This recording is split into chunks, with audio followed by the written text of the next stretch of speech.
Espero que no se vuelva a ir.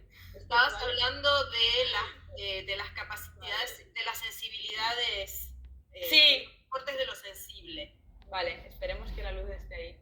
Ok, perfecto.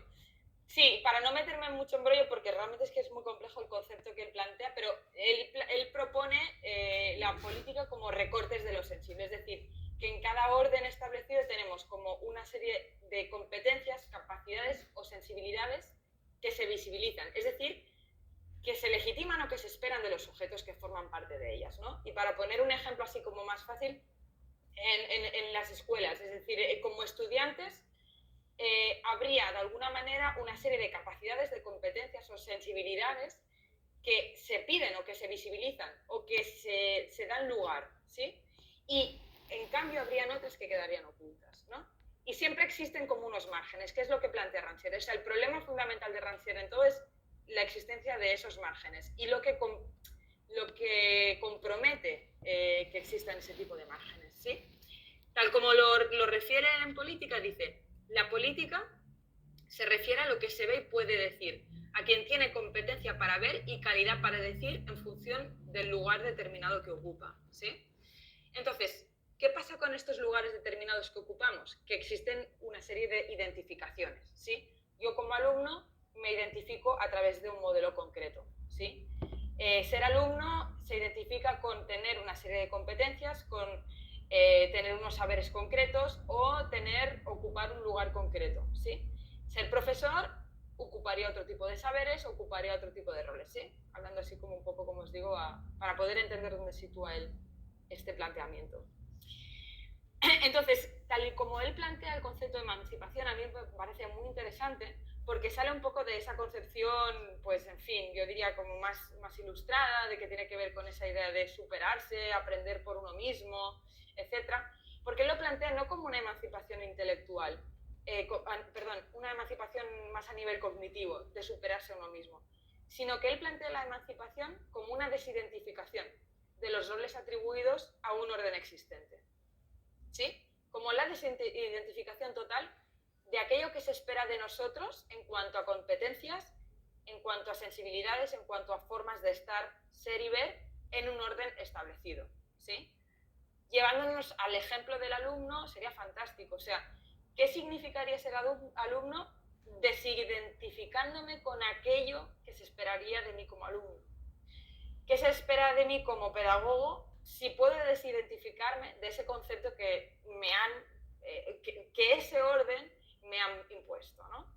Y es un poco ahí donde reside para mí el poder fundamental de ese concepto de emancipación.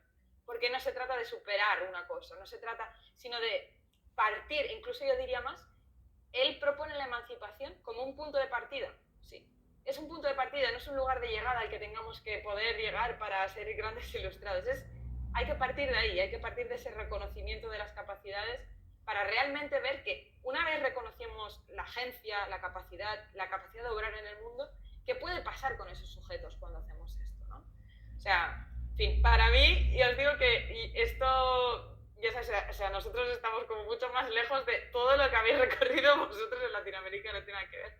Pero esta lectura, por ejemplo, de Rancière, yo no la trabajé, por ejemplo, en pedagogía musical, nunca. Me encontré mucho más tarde con él y luego dije, ostras, esto hay que aplicar, este planteamiento. O sea, no es un aspecto que deba quedarse únicamente en una nebulosa teórica, sino que realmente vayamos a romper del todo con este marco, ¿no? Y romperlo con todas las consecuencias. Entonces,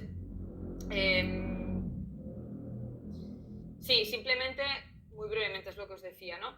Este planteamiento de la desidentificación la podemos tanto pensar desde la idea del profesor versus el alumno como el creador y espectador, que es un poco a donde me interesaría más ir, ¿no? En tanto, porque, o sea, Rancière de hecho tiene un texto muy interesante en el que también critica mucho estos creadores, sobre todo de los años 80-90, ¿sí? Que se dedicaban a romper la cuarta pared bajo el pretexto de que los espectadores eran seres pasivos que no tenían capacidad crítica para ver lo que pasaba, ¿no?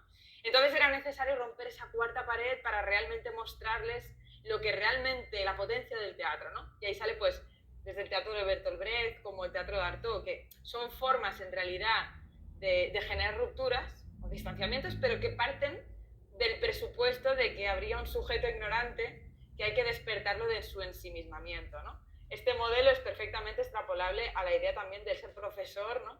Que necesita poder mostrar todos sus saberes para arrancar al alumno de ese lugar en el que está circunscrito, ¿no? O sea, es un poco la crítica al mito platónico de yo voy a revelarte la verdad, ¿sí?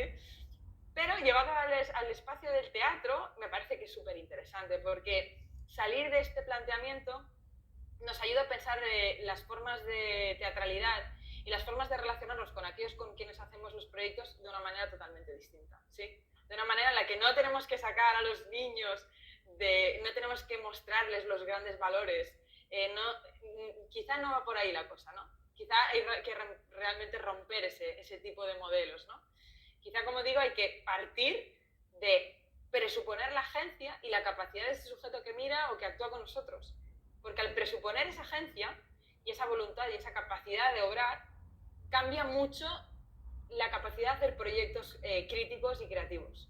Es un poco ahí lo que me refiero. Es decir, que en el momento en que partimos de este lugar, podemos llegar a situaciones de extrañamiento, de situaciones de completa desidentificación, que presuponiendo otras formas no serían posibles, ¿no? Y es un poco desde donde yo me he ligado sobre todo a hacer estos proyectos, en este caso con los niños, ¿no?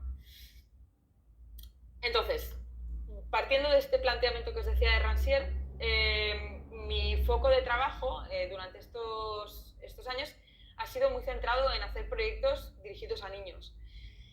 Entonces, bueno, mi primer análisis, o sea, claro, pasé mucho tiempo viendo qué tipo de proyectos se hacían, tanto desde música como teatro, como artes escénicas híbridas, ¿no? Y me daba cuenta que en muchos lugares, sobre todo aquí en España, son proyectos que esconden una moralización o una didactización, como yo le llamo, ¿no? Se utiliza el elemento artístico como una especie de idealo místico desde el cual todo vale, pero realmente los proyectos que hay detrás no dejan de ser un poco la moralina de siempre, de, no sé, por ejemplo, hay muchos proyectos que hoy en día se hacen sobre el uso de las tecnologías, sobre el medio ambiente, pero desde ese enfoque moralizador de niños debéis reciclar, niños no tenéis que utilizar los aparatos electrónicos porque son malos, y es como, ostras, ¿no? Pero como se hace desde lo artístico, parece que entra mejor, ¿no? O sea, es como, bueno, no pasa nada, porque tenemos una música, porque hay unos actores, y aunque hablen sobre el uso de los móviles, no pasa nada. Claro, mi pregunta es, ¿esto es un arte que adoctrina? ¿O es un arte que emancipa, ¿no? En cierto sentido. Entonces, claro, yo analizaba un poco de dónde viene esta perspectiva. ¿Por qué pasa esto que cuando hacemos proyectos dirigidos a niños se siguen este tipo de patrones, ¿no? Pues en primer lugar, y está claro, por esa mirada adultocéntrica que tenemos sobre la infancia, ¿no? O sea, el niño sigue siendo una especie de atalaya moral que debemos como instruir para que pueda, ¿no? Salvar su alma o que no sea corrupta, ¿no? Hay una mirada como esencialista de la infancia, en cierta medida. Es un sujeto al cual, cuando se hacen este tipo de proyectos, pues no se presupone una agencia, no se le presupone una capacidad crítica de mirar y de observar o de recoger esos elementos y traducirlos a su experiencia, sino que hay que contarle todo tal cual es, ¿no? O sea, textos fáciles, digeribles, moralistas, sencillos, a veces un poco, no sé, músicas como estúpidas, no sé cómo decir, ¿no?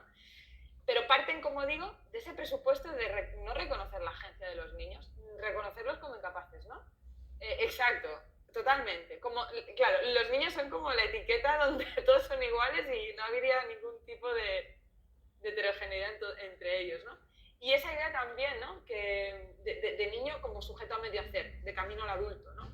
Que tiene que ver, como digo, con una falta de reconocimiento de la agencia, ¿no? Entonces, bueno, básicamente mi primer paso en esta investigación fue centrarme en qué se hace para los niños, o sea, qué tipo de proyectos se hacen para los niños, ¿no? Y me encontraba, pues esto lo ponía como una foto, ejemplo modélico de los tipos de proyectos artísticos que se hacen dirigidos a la infancia, ¿no? Que creo que este proyecto se llamaba algo así como Alicia en el País de los Móviles. Se tomaba la Alicia en el País de las Maravillas de Lewis Carroll, y dices, vale, cogemos algo como súper conocido, porque así los papás, las mamás que vayan a verlo ya saben que van a ver algo que se reconoce, y metemos una moralina sobre el uso de las tecnologías, ¿no? Entonces la historia tiene su momento catártico en que una chica se da cuenta de que no debe usar tanto los móviles porque realmente no le están dejando concentrarse, ¿no? O sea, claro, esto es muy cuestionable por muchos lados. No solamente por el aspecto moralista o condescendiente, sino por el hecho de decir, pues es que los adultos estamos también en esas. O sea, ¿qué es esa diferenciación entre si a los niños hay que... ¿Por qué no se hacen entonces este tipo de proyectos para los adultos, no? O sea, sí, estoy leyendo un poco los... Exacto. Sí, lo que dice Yellen. Desde lo adultocéntrico se impone una verdad como si fuese la única de las demás verdades, principalmente la de las infancias no tuviese importancia. Exacto, o sea, fundamentalmente es esto. O sea, lo que decías de, hay como una homogeneización de lo que es la idea de la infancia y allí entra todo. Y no hay problema, ¿no? Para mí, y también uno de los grandes problemas, por lo menos que yo he visto, es que no hay muchos cuestionamientos. Cuando yo he ido a ver estos proyectos, no se cuestionan mucho. O sea, no siento que, en fin, vea a veces cuando se hacen esas críticas que se ponen en los periódicos en proyectos dirigidos a adultos. Aquí, bueno, se hace y todo vale. O sea, hay una parte como, en fin, que no se cuestiona suficiente, me da la impresión, ¿no? Este es un ejemplo, pero por ejemplo este tipo de proyectos que también se hacen, que en este caso creo que se llama La cocina de Rossini, ¿no? O sea, se toma una ópera de tradición, se vuelve a poner, además se hace una especie de reproducción del canon de una manera muy acrítica, toman a la figura de Rossini como el gran creador y encima lo sacralizan todavía más. O sea, son, por ejemplo, tipo de operetas que se hacen no tanto para divulgar el propio género, sino divulgar el autor, ¿no? O sea, como cuando se hacen óperas para niños sobre Mozart. Es como, vamos a sacralizar quién era Mozart a partir de una historieta un poco sobre su vida. Pero fijaros, ¿no? Cómo se reproduce el canon a partir de lo que sería el aparato artístico, ¿no? Y ahí es donde me parece súper perverso, ¿no? Toda esta cuestión. Bueno, entonces, en este primer punto, ¿sí?, de proyectos para niños, anteriormente a diseñar este proyecto de los Grimm con niños, realizamos otro proyecto hace 3 años, ¿sí?, que se llama Strubel Peter, Cuentos crueles al oído. También quería como aprovechar la presentación y dije, bueno, mira, os pongo también un pequeño fragmento de este proyecto anterior que en realidad dialoga bastante con este proyecto para niños, para que veáis un poco por dónde iba también mi interés hacia esto, ¿no? Yo para este proyecto trabajé con un compositor, que es Carlos de Castellarnau. Él se dedica mucho a todo lo que es la creación contemporánea y él trabaja mucho sobre el concepto de lo grotesco. O sea, desarrolla un tipo de material musical muy interesante que cruza el elemento instrumental con la electrónica, o sea, generando una serie de situaciones súper interesantes, desbordantes, insólitas. Si habéis escuchado un poco la música de los Grimm, va un poco por ahí. Se generan como mundos muy salvajes y dispares y un poco deformados, etcétera, ¿no? Entonces, con él estuvimos trabajando en este primer proyecto, ¿sí? Que se llamaba Strubel Peter. Strubel Peter es en realidad un texto, bueno, son como una serie de cuentos que escribió un psiquiatra alemán en el siglo XIX. No sé si lo conocéis, ¿os suena de algo este tipo? Bueno, son cuentos muy locos, muy salvajes. No sé si añadí, mirad, os enseño solamente estas pequeñas ilustraciones para que veáis. Son como cuentos que este tipo en su momento escribió de como humor bestia, salvaje, donde a los niños les pasan cosas debido a sus malos comportamientos, ¿no? En estas ilustraciones, pues una de las historietas cortas